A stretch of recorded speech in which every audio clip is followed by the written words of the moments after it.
हे दोस्तों, नमस्कार। आपका स्वागत है। मेरा नाम है चंद्रिका प्रसाद। इस वीडियो में हम लोग पढ़ेंगे दोस्तों भारतीय संविधान का सबसे महत्वपूर्ण टॉपिक भाग 3 मौलिक अधिकार। भारतीय संविधान की एक प्रमुख विशेषता यह है दोस्तों कि इसके भाग 3 में अनुच्छेद 12 से 35 तक में व्यक्ति के मूल अधिकारों के संबंध में व्यापक प्रावधान किया गया है। इसे भारत का अधिकार पत्र या मैग्ना कार्टा कहा जाता है। मूल अधिकारों का उद्देश्य नागरिकों के व्यक्तित्व का विकास करना है तथा एक ऐसे सरकार का गठन करना है जिसका उद्देश्य व्यक्तियों के हितों में वृद्धि करना है और सरकार की शक्तियों को सीमित करना है, जिससे सरकार नागरिकों की स्वतंत्रता के विरुद्ध अपनी शक्ति का प्रयोग ना कर सके।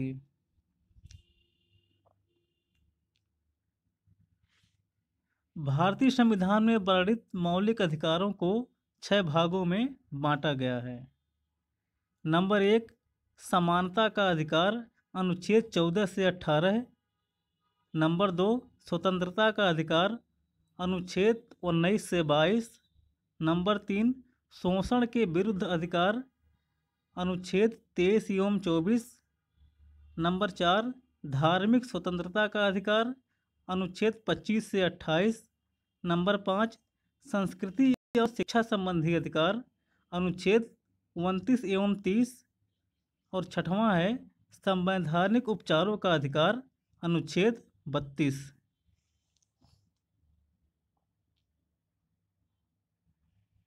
अनुच्छेद 12 है। अनुच्छेद 12 में दोस्तों राज्य की परिभाषा दी गई है। राज्य के अंतर्गत भारत की सरकार एवं संसद तथा राज्यों में प्रत्येक राज्य की सरकार और विधानमंडल तथा भारत के राज्य क्षेत्र के भीतर या भारत सरकार के नियंत्रण के अधीन सभी स्थानीय और अन्य प्राधिकारी शामिल किए गए हैं दोस्तों।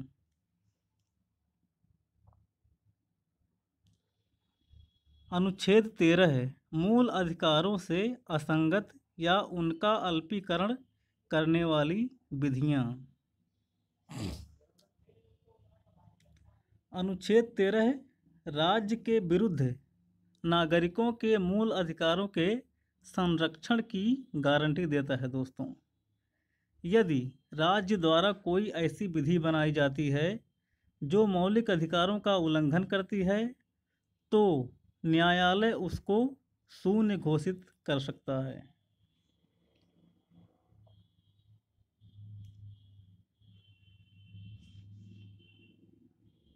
पहला है समानता का अधिकार, अनुच्छेद 14 से 18 है। न्यायिक निर्णयों के अनुसार समानता का अधिकार भारतीय संविधान का मूल ढांचा है। इसके तहत सभी व्यक्तियों को विधि के समक्ष समानता, राज्य के अधीन सेवाओं में समान अवसर और सामाजिक समानता प्रदान करने की व्यवस्था की गई है। अनुच्छेद 14 है, विधि के समक्ष समता तथा विधियों का समान संरक्षण। अनुच्छेद 14 है दोस्तों, विधि के समक्ष समता तथा विधियों का समान संरक्षण। इसमें लिखा गया है दोस्तों, भारत के राज्य क्षेत्र में राज्य किसी भी व्यक्ति को विधि के समक्ष समानता या कानून के समान संरक्षण से वंचित नहीं करेगा दोस्तों। आगे लिखा है इसमें, कानून के समक्ष समता, इसका आशय यह है कि राज्य सभी व्यक्तियों के लिए एक सा कानून बनाएगा और यह व्यवस्था यानी कि कानून के समक्ष समता ब्रिटेन से लिया गया है। इसमें दूसरा पॉइंट लिखा गया है दोस्तों, कानून का समान संरक्षण। इसका आशय यह है कि राज्य विधियों को समान रूप से लागू करेगा, यानी समान परिस्थितियों में सभी व्यक्तियों के साथ कानून का व्यवहार एक सा होगा और यह व्यवस्था यानी कि कानून का समान संरक्षण अमेरिका के संविधान से लिया गया है दोस्तों।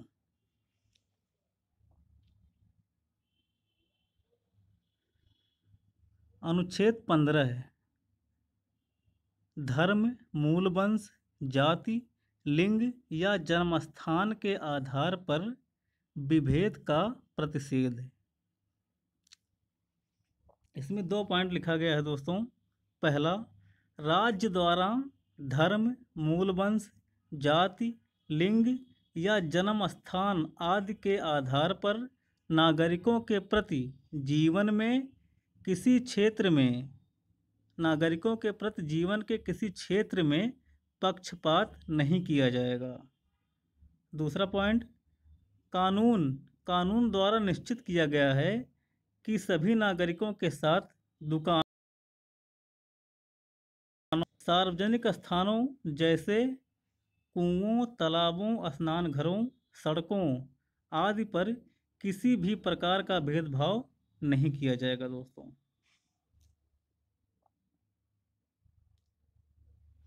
अनुच्छेद 16 है, लोक नियोजन के विषय में अवसर की समता।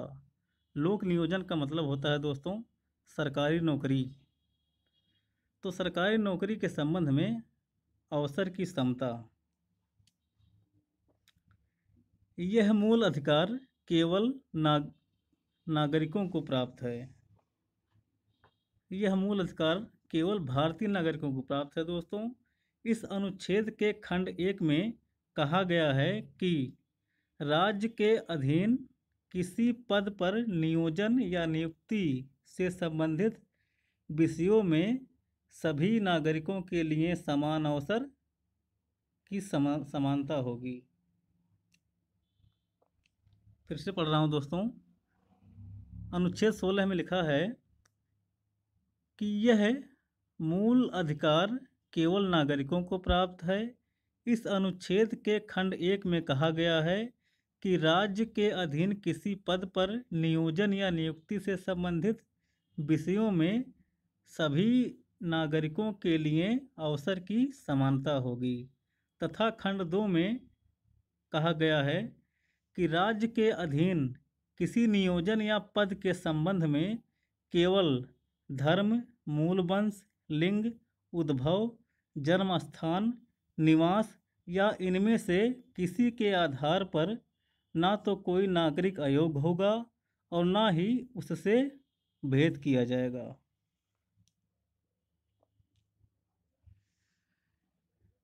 अनुच्छेद 17 अस्पृश्यता का अंत। सामाजिक समानता में अभिवृद्धि करने के लिए संविधान में प्रावधान किया गया है कि अस्पृश्यता का अंत किया जाता है और इसका किसी भी रूप में आचरण निषिद्ध किया जाता है। अस्पृश्यता से उपजी किसी भी निर्योग्यता को लागू करना अपराध होगा जो विधि के अनुसार दंडनीय होगा दोस्तों। नोट, 1955 में संसद द्वारा अस्पृश्यता अपराध अधिनियम पारित किया गया था। बाद में 1976 में इसका नाम सिविल अधिकार संरक्षण अधिनियम 1955 कर दिया गया।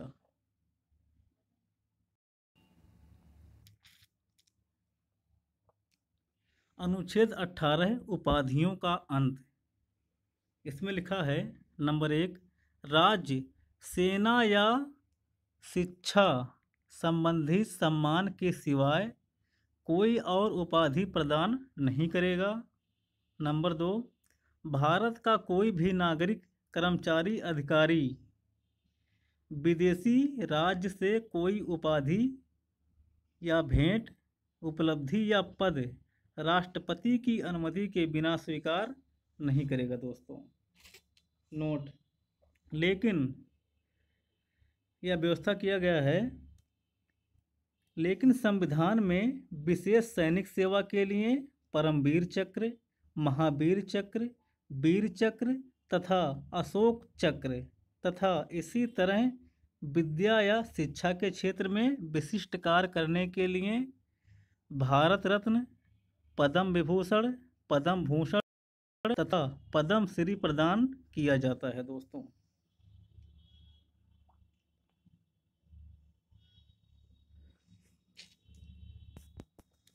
अनु दूसरा पॉइंट है इसमें स्वतंत्रता का अधिकार।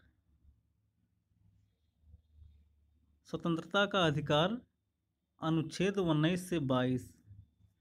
भारतीय संविधान का उद्देश्य विचार, अभिव्यक्ति, विश्वास, धर्म और उपासना की स्वतंत्रता सुनिश्चित करना है दोस्तों। अतः संविधान के अनुच्छेद 19 से 22 तक में स्वतंत्रता का अधिकार का उल्लेख किया गया है। इस संबंध में अनुच्छेद 19 सबसे महत्वपूर्ण है। मूल संविधान के अनुच्छेद 19 के द्वारा नागरिकों को 7 प्रकार की स्वतंत्रताएं थीं। 44वें संविधान संशोधन अधिनियम 1978 द्वारा संपत्ति के मूल अधिकार के साथ साथ संपत्ति अर्जित करने की स्वतंत्रता भी समाप्त कर दी गई है दोस्तों। अतः अब नागरिकों को 6 प्रकार की स्वतंत्रताएं प्रदान की गई हैं, जो इस प्रकार हैं दोस्तों।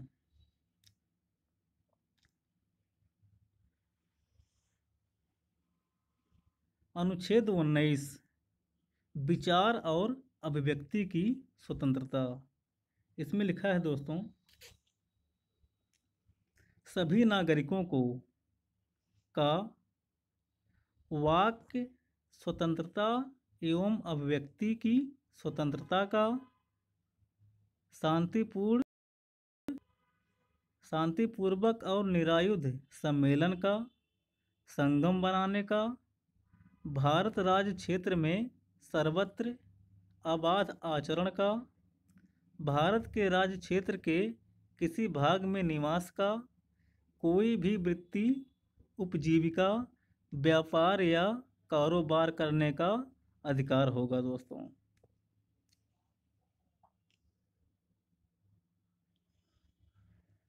अनुच्छेद 20 अपराधों के लिए दोष सिद्धि के संबंध में संरक्षण। इसे दूसरे और नाम से जाना जाता है कानून का उल्लंघन न होने तक दंड से स्वतंत्रता। इसमें कहा गया है दोस्तों, नंबर 1, किसी भी व्यक्ति को उस समय तक अपराधी नहीं ठहराया जा सकता जब तक कि उसने अपराध के समय में लागू कानून का उल्लंघन ना किया हो दोस्तों। दूसरी बात, किसी भी व्यक्ति को एक ही अपराध के लिए एक बार से अधिक अभियोजित या दंडित नहीं किया जाएगा दोस्तों। इसमें तीसरा पॉइंट लिखा है, किसी अपराध के लिए अभियुक्त द्वारा किसी व्यक्ति को स्वयं अपने विरुद्ध साक्षी होने के लिए बाध्य नहीं किया जाएगा।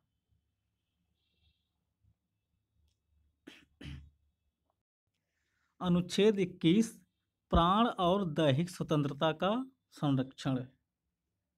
इसमें लिखा है दोस्तों, किसी व्यक्ति को उसके प्राण या दैहिक स्वतंत्रता से विधि द्वारा स्थापित प्रक्रिया के अनुसार वंचित नहीं किया जाएगा, अन्यथा नहीं।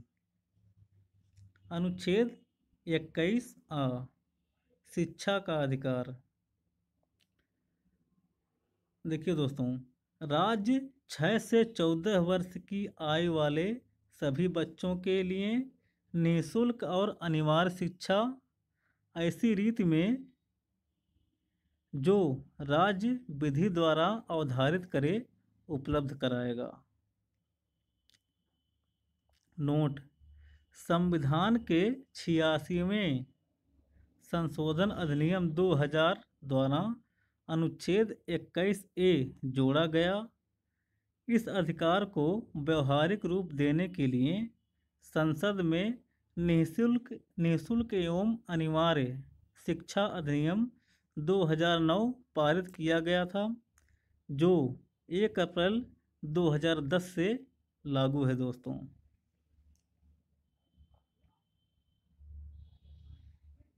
निजता का अधिकार यानी कि प्राइवेसी के बारे में सर्वोच्च न्यायालय ने सन 2017 में दिए अपने निर्णय में निजता का अधिकार को अनुच्छेद 21 के अंतर्गत एक मौलिक अधिकार मान लिया है दोस्तों। निजता के अधिकार का तात्पर्य यह है कि नागरिक नागरिक के अपने निजी जीवन की सूचनाओं को गोपनीय रखने का अधिकार है।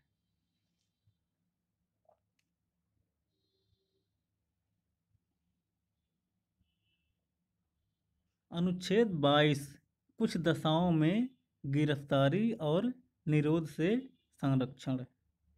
इसमें कहा गया है कि नंबर 1, जो व्यक्ति गिरफ्तार किया जाता है उसे तुरंत उसकी गिरफ्तारी के कारणों की जानकारी प्रदान की जाएगी। नंबर 2, जो व्यक्ति गिरफ्तार किया गया है उसे अपनी इच्छा के अनुसार वकील से विचार विमर्श करने तथा अपनी प्रतिरक्षा करने का अधिकार है।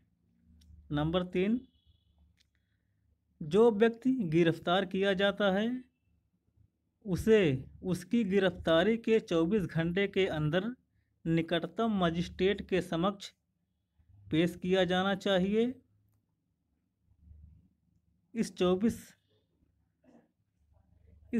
घंटे में वह समय नहीं जोड़ा जाएगा जो गिरफ्तार व्यक्ति को मजिस्ट्रेट के समक्ष ले जाने में रास्ते में लगता है दोस्तों। नोट: ये अधिकार उन व्यक्तियों को प्राप्त नहीं है जो शत्रु देश के नागरिक हैं।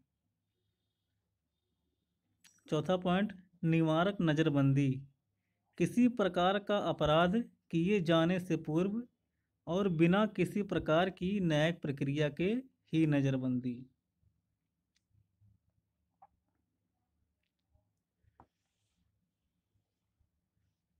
तीसरा है शोषण के विरुद्ध अधिकार, अनुच्छेद 23 एवं 24। भारत में सदियों से किसी न किसी रूप में दास्ता की प्रथा विद्यमान रही दोस्तों, जिसके अंतर्गत जमींदार और जागीरदार मजदूरों तथा किसानों से जबरन बेगार लेते थे और साहूकार ऋणग्रस्त व्यक्तियों के जीवन पर अधिकार कर लेते थे। संविधान के अनुच्छेद 23 और 24 द्वारा सभी नागरिकों का शोषण के विरुद्ध अधिकार प्रदान कर उपर्युक्त सभी स्थितियों को समाप्त करने का प्रयास किया है दोस्तों। इसमें अनुच्छेद 23 मानव के दुर्व्यापार और बलात्श्रम पर प्रतिषेध। नंबर 1, मानव के दुर्व्यापार और बेगार तथा इसी प्रकार का अन्य बलात्श्रम पर रोक लगाया जाता है तथा इसका उल्लंघन विधि के अनुसार दंडनीय अपराध होगा दोस्तों। दूसरा पॉइंट इसमें लिखा है, राज्य सार्वजनिक उद्देश्य से श्रम योजना लागू कर सकता है। अनुच्छेद 24 कारखानों आदि में बालकों के नियोजन पर रोक। इसमें लिखा है दोस्तों, 14 वर्ष से कम आयु के किसी बालक को किसी कारखाने या खान में काम करने के लिए नियुक्त नहीं किया जाएगा या किसी अन्य परिसंकट में नियोजन में नहीं लगाया जाएगा दोस्तों।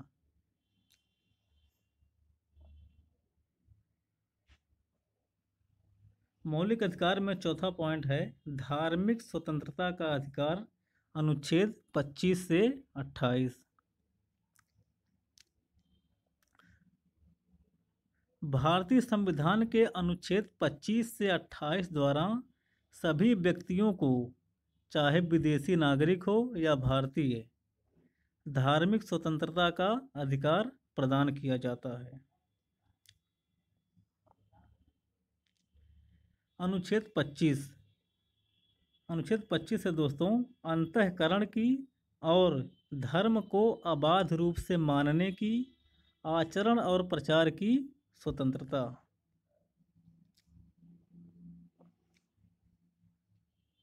अनुच्छेद 25 में लिखा है दोस्तों, नंबर 1, सभी व्यक्तियों को अंतःकरण की स्वतंत्रता, सभी व्यक्तियों को अंतःकरण की स्वतंत्रता का और धर्म को बिना किसी बाधा के मानने, आचरण करने और प्रचार करने का समान अधिकार है।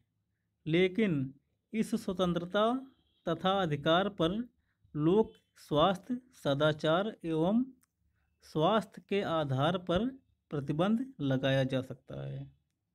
नंबर 2, कृपाण धारण करना तथा लेकर चलना सिख धर्म का अंग है।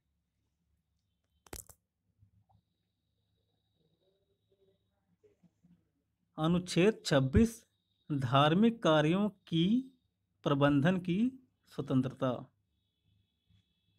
अनुच्छेद 26 में लिखा है दोस्तों, यह स्वतंत्रता व्यक्ति को नहीं बल्कि उन धार्मिक संस्थाओं को दी गई है जो धार्मिक संप्रदाय के व्यक्तियों द्वारा स्थापित की गई है।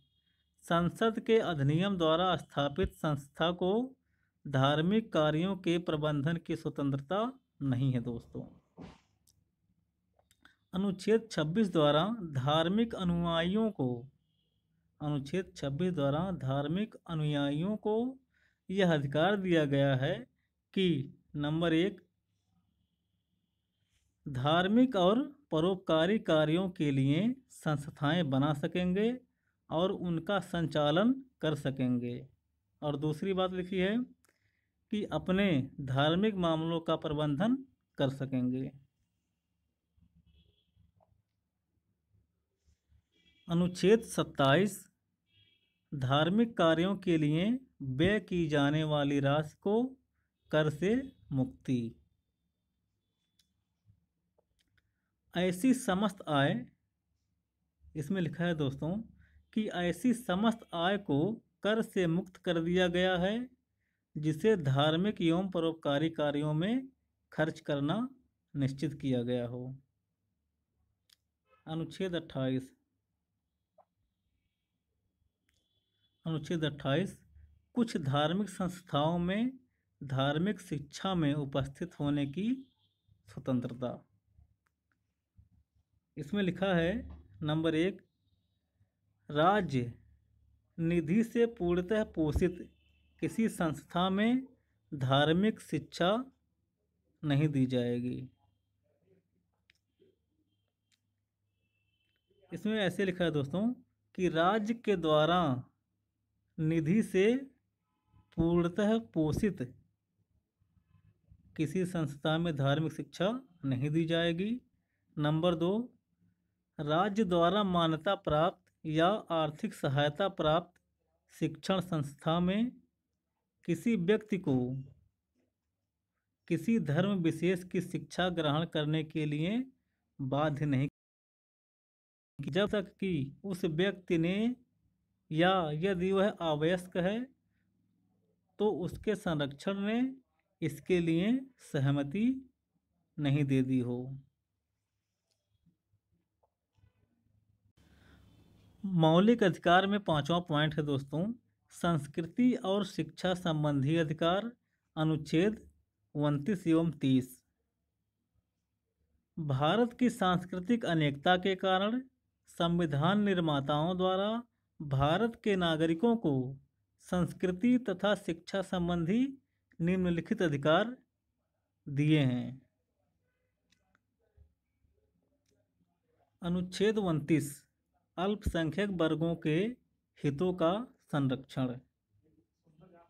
इसमें लिखा है दोस्तों, भारत के प्रत्येक नागरिक को अपनी विशेष भाषा, लिपि या संस्कृति को बनाए रखने का अधिकार होगा दोस्तों। नोट, यह अधिकार केवल उन व्यक्तियों को प्रदान किया गया है जो भाषा, लिपि या संस्कृति की दृष्टि से अल्पसंख्यक हैं दोस्तों।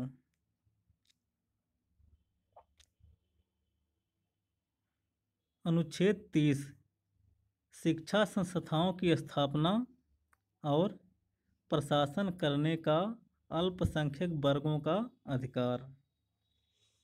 अनुच्छेद 30 है दोस्तों, शिक्षा संस्थाओं की स्थापना और प्रशासन करने का अल्पसंख्यक वर्गों का अधिकार।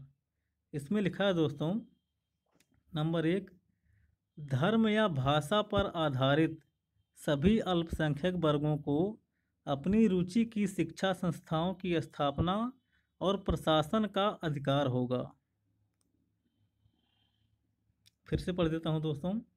इसमें लिखा है नंबर 1, धर्म या भाषा पर आधारित सभी अल्पसंख्यक वर्गों को अपनी रुचि की शिक्षा संस्थाओं की स्थापना और प्रशासन का अधिकार होगा। नंबर 2, शिक्षण संस्थाओं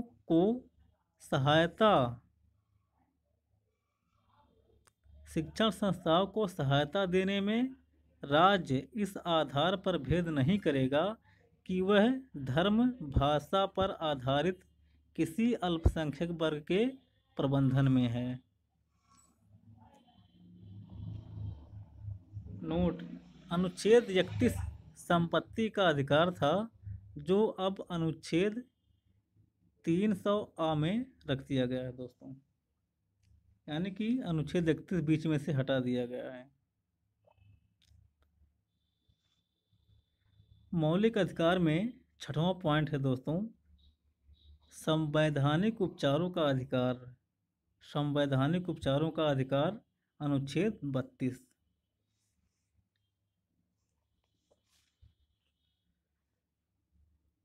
संवैधानिक उपचारों संबंधी मौलिक अधिकारों का प्रावधान अनुच्छेद 32 में किया गया है। यह अन्य मौलिक अधिकारों का रक्षक है दोस्तों।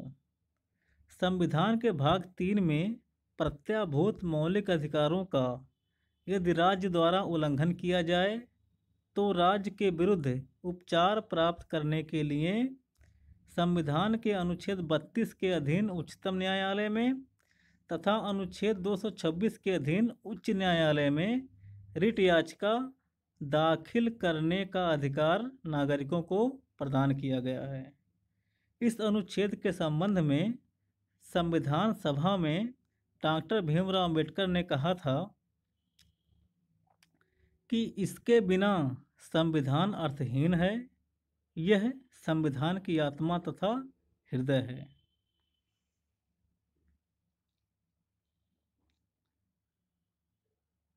अनुच्छेद 32 में दूसरा पॉइंट लिखा है दोस्तों, अनुच्छेद 32(2) में रिटों की चर्चा की गई है, जिससे संवैधानिक उपचारों के अधिकार की महत्ता प्रतिपादित होती है दोस्तों।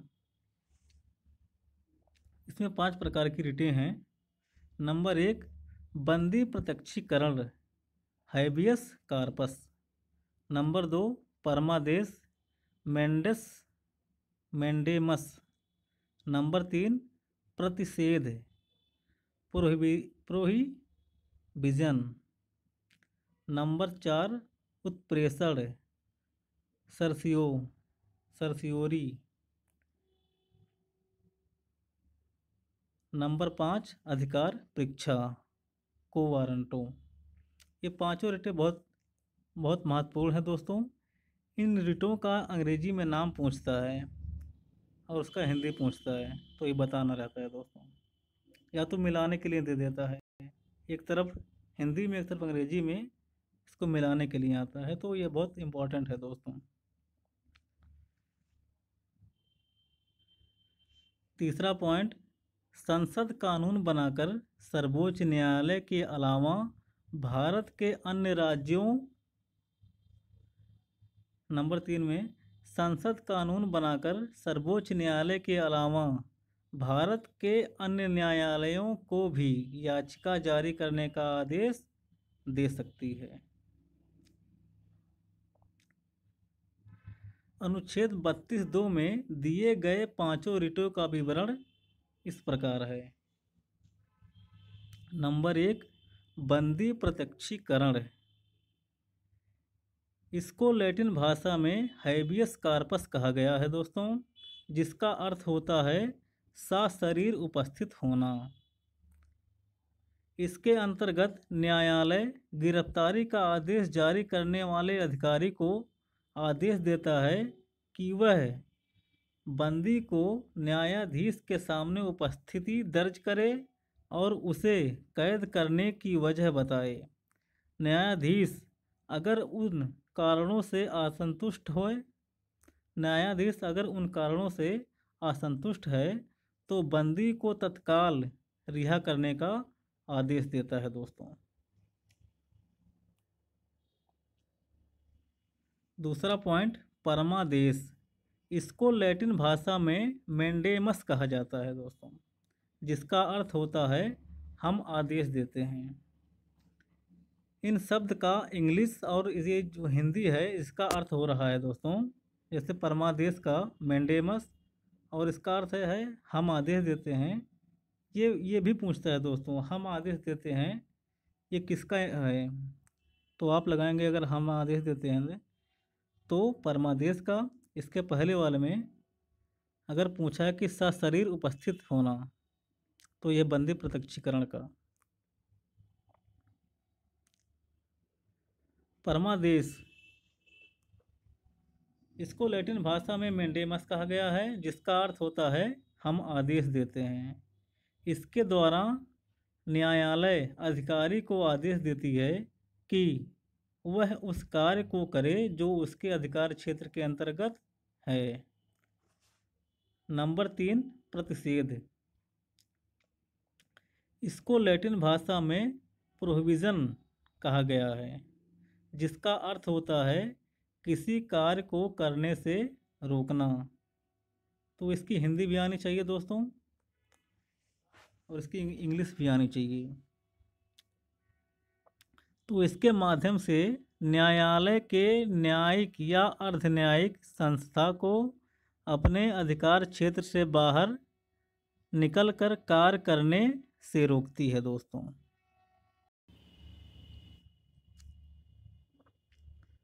नोट, इस रिट का मुख्य उद्देश्य किसी अधीनस्थ न्यायालय को अपनी अधिकारिता का अतिक्रमण करने से रोकना है तथा विधायिका, कार्यपालिका या किसी निजी व्यक्ति या निजी संस्था के खिलाफ इसका प्रयोग नहीं होता। नंबर 4, उत्प्रेषण। इसे लैटिन भाषा में सर्सियोरी कहा जाता है। इसे लैटिन भाषा में सर्सियोरी कहा गया है, जिसका अर्थ है रुक जाओ। किसी अधीनस्थ न्यायालय में जब किसी ऐसे मुद्दे पर कार्यवाही चल रही है जो उसके अधिकार क्षेत्र से बाहर हो, तो वरिष्ठ न्यायालय उस अधीनस्थ न्यायालय को इस रिट के माध्यम से यह आदेश देती है कि वह अपनी कार्यवाही को तत्काल रोक दे। नंबर 5, अधिकार परीक्षा।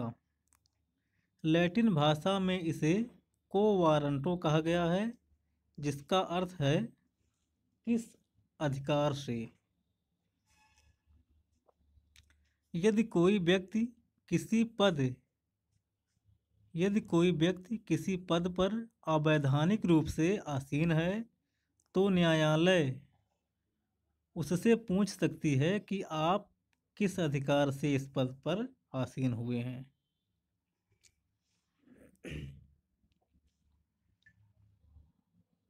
अनुच्छेद 33, संसद सशस्त्र बलों के मौलिक अधिकारों को समाप्त कर सकती है दोस्तों। अनुच्छेद 34, मार्शल लॉ के प्रवर्तन के दौरान मौलिक अधिकारों के हनन पर संसद क्षतिपूर्ति करने की शक्ति रखती है। अनुच्छेद 35 इसमें प्रावधान किया गया है कि कतिपय विशेष मूल अधिकारों को प्रभावी बनाने के लिए विधि निर्माण केवल संसद के अधिकार क्षेत्र में होगा, राज्य विधानमंडल के क्षेत्राधिकार में नहीं।